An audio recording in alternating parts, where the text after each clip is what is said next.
मार्गशीर्ष कृष्ण गणेश चतुर्थी व्रत कथा। पार्वती जी ने गणेश जी से पूछा कि अगहन कृष्ण चतुर्थी संकटा कहलाती है। उस दिन गणेश जी के किस रूप की पूजा किस रीति से करनी चाहिए? गणेश जी ने उत्तर दिया कि हे हिमालय नंदिनी, अगहन में पूर्वोक्त रीति से गजानन नामक गणेश की पूजा करनी चाहिए। पूजन के बाद अर्घ्य देना चाहिए। दिन भर व्रत रखकर पूजन के बाद ब्राह्मण को भोजन कराकर जो तिल, चावल, चीनी और घृत का शाकला बनाकर हवन करावे तो वह अपने शत्रु को वशीभूत कर सकता है। इस संबंध में हम तुम्हें एक प्राचीन इतिहास सुनाते हैं। प्राचीन काल में त्रेता युग में दशरथ नामक एक प्रतापी राजा हो चुके थे।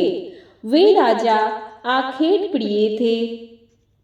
एक बार अनजान में ही उन्होंने एक श्रवण कुमार नामक ब्राह्मण का आखेट शिकार करने में वध कर दिया। उस ब्राह्मण के अंधे माँ बाप ने राजा को श्राप दिया कि जिस प्रकार हम लोग पुत्र शोक में मर रहे हैं उसी भांति तुम्हारा भी पुत्र शोक में मरण होगा। इससे राजा बहुत चिंतित हुए। उन्होंने पुत्रेष्ट यज्ञ कराया। फलस्वरूप जगदीश्वर राम ने चतुर्भुज रूप से अवतार लिया। भगवती लक्ष्मी जानकी के रूप में अवतरित हुई। पिता की आज्ञा पाकर भगवान राम सीता और लक्ष्मण के साथ वन में चले गए। वहां उन्होंने वन में खरदूषण राक्षसों का वध किया, जिससे क्रोधित होकर लोगों को रुलाने वाले रावण ने सीता जी का हरण कर लिया। सीता जी के वियोग में भगवान रामचंद्र ने पंचवटी का त्याग कर दिया और ऋष्यमुख पर्वत पर पहुंचकर सुग्रीव के साथ मैत्री की। तत्पश्चात सीता जी को खोज में हनुमान आदि बानर तत्पर हुए। ढूंढते ढूंढते बानरों ने गिद्धराज संपाति को देखा। इस बानर को देखकर संपाति ने पूछा कि तुम लोग कौन हो? इस वन में कैसे आए हो? तुम्हें किसने भेजा है? यहाँ पर तुम्हारा आना किस कारण से हुआ है? संपाति की बात को सुनकर बानरों ने उत्तर दिया कि भगवान विष्णु के अवतार दशरथ नंदन राम जी और लक्ष्मण जी सीता जी के साथ दंडकवन में आए हैं। वहां पर उनकी पत्नी सीता जी का अपहरण कर लिया गया। हे मित्र, इस बात को हम लोग नहीं जानते। उनकी बात सुनकर संपाति ने कहा कि तुम सब रामचंद्र के सेवक होने के नाते हमारे मित्र हो।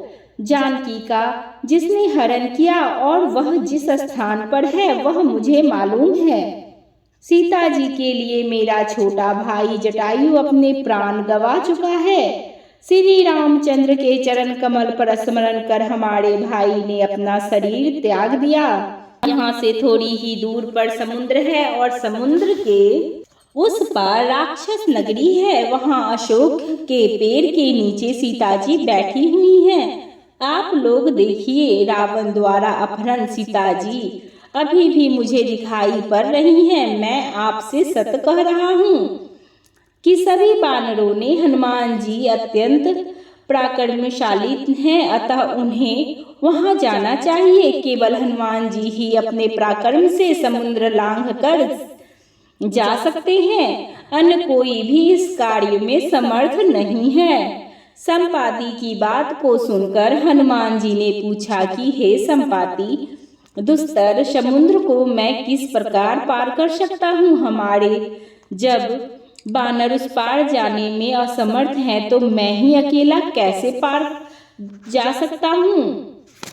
हनुमान जी की बात सुनकर संपाति ने उत्तर दिया कि हे मित्र, आप संकट नाशक गणेश चतुर्थी का व्रत कीजिए। उस व्रत के प्रभाव से आप समुद्र को क्षण मात्र में पार कर लेंगे।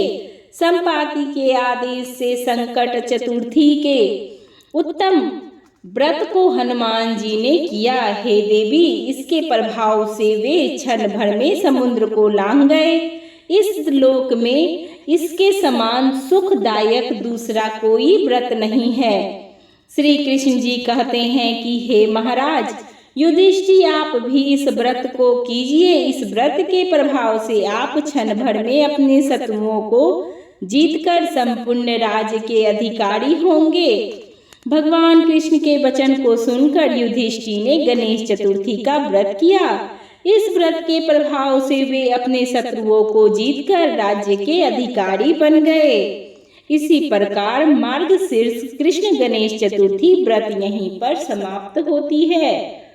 कमेंट बॉक्स में श्री गणेशाय नमः जरूर लिख दें। पसंद आए तो एक लाइक अवश्य कर दें। धन्यवाद।